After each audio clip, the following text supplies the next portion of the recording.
Hello, everyone. I'm Dr. Yende. Let me ask you something. Have you ever felt lonely in a crowded room, surrounded by people, surrounded by conversation, surrounded by movement, and yet somehow still completely alone? If that sounds familiar, you're not alone. In fact, millions of people feel this way every day. And modern neuroscience is revealing something profound. Loneliness is not just an emotion. It is not simply sadness. It is not a personality flaw. And it is not weakness. Loneliness is a biological signal, a survival signal. Just as hunger tells you that your body needs food, and thirst tells you that your body needs water, loneliness may be the brain's way of telling you that it needs human connection. And when that signal goes unanswered for months or years, something remarkable and deeply concerning begins to happen. The brain starts to change, the nervous system starts to change, the immune system starts to change, the cardiovascular system starts to change. Even your biology begins to reorganize itself around isolation. Today, we're exploring one of the most fascinating and important topics in modern neuroscience: how loneliness physically reshapes the brain, why social connection is a biological necessity, and why the future of health intelligence may depend on treating relationships with the same seriousness as sleep, nutrition, and exercise. The loneliness epidemic. We live in the most connected era in human history.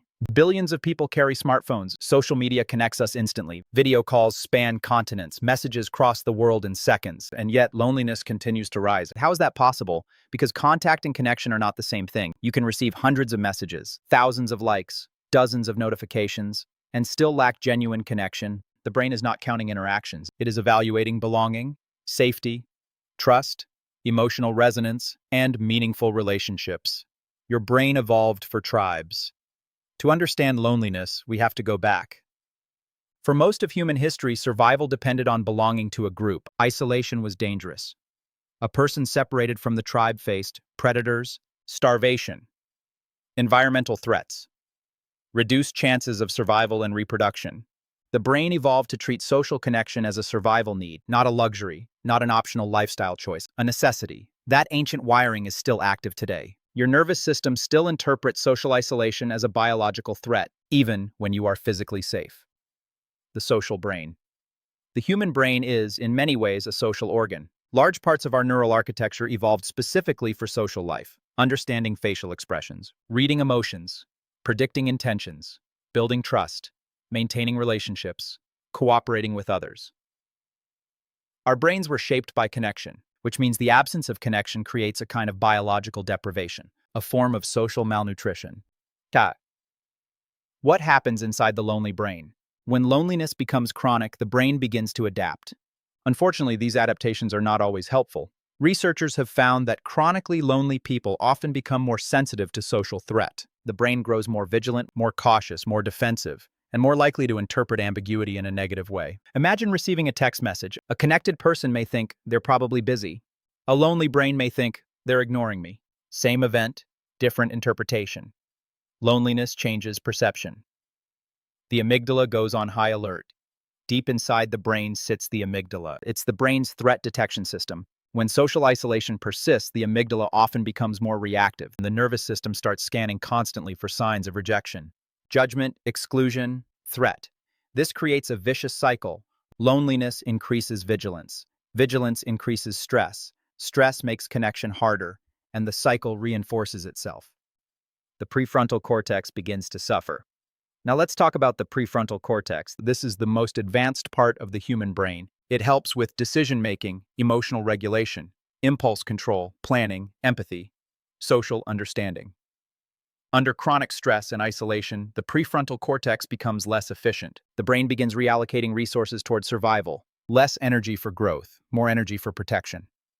Over time, this may contribute to reduced emotional resilience, poorer cognitive performance, difficulty concentrating, impaired decision-making, increased anxiety. The lonely brain becomes biologically different. Loneliness and the stress response. One of the most consistent findings in neuroscience is the link between loneliness and cortisol. Cortisol is the body's primary stress hormone. Short-term cortisol is useful, long-term elevation is not. Chronic loneliness is associated with elevated cortisol, disrupted circadian rhythms, poor sleep, reduced recovery, increased inflammation. The body behaves as if it is under threat, because from an evolutionary perspective, isolation was a threat. Why lonely people often sleep poorly. Researchers have discovered a striking relationship between loneliness and sleep. Lonely individuals often experience fragmented sleep, lighter sleep, reduced recovery, greater nighttime vigilance. Why? Because the brain never fully relaxes. Deep down, the nervous system remains alert, scanning, monitoring, preparing, as if danger might appear at any moment. The body may be asleep, but the brain never fully feels safe. The immune system feels loneliness too. This may surprise many people. Loneliness affects immunity. Research suggests that chronic social isolation can increase inflammatory activity, and inflammation is linked to heart disease, diabetes, depression, neurodegenerative disease. Accelerated aging, reduced longevity. The body interprets loneliness as biological stress, and the immune system responds accordingly. The metabolic cost of social hunger. Think about physical hunger.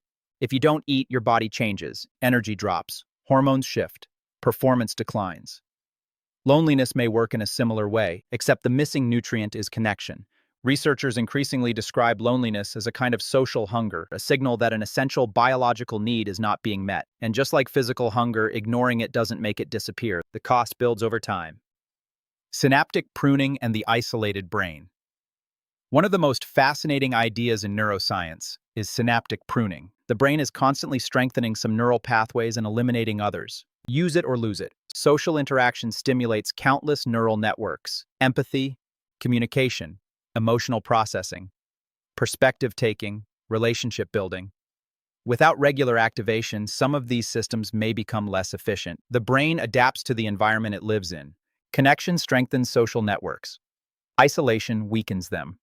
What wearables are beginning to reveal. For the first time, wearable technology is allowing us to observe the physiological impact of loneliness. Researchers can monitor heart rate variability, sleep quality, stress responses, resting heart rate, recovery capacity, breathing patterns. The results are becoming clearer. People with stronger social support often show higher HRV, better sleep, improved recovery, greater resilience, lower stress burden, healthier aging patterns. Connection leaves biological fingerprints. Why deep connection is different. Not all relationships are equal. This matters. The brain is not looking for maximum social exposure, it is looking for meaningful connection. A few trusted relationships may provide more biological benefit than hundreds of superficial interactions. The nervous system responds to trust, safety, belonging, emotional authenticity, mutual support. Quality often matters more than quantity. The OXYZEN perspective. At OXYZEN Health Intelligence, we believe one of the biggest mistakes in modern health optimization is ignoring relationships. People focus on nutrition, exercise, supplements, sleep, biohacking, but overlook connection. And yet, social connection may be one of the most powerful longevity interventions available, not because it simply feels good, because it changes biology. The future of health intelligence may include measuring not only physical health, but relational health, the quality of our human connections, the environments we create, and the nervous systems we shape. Final thought. Perhaps loneliness is not the absence of people. Perhaps loneliness is the absence of biological safety, the absence of being seen, being understood, being valued, being connected.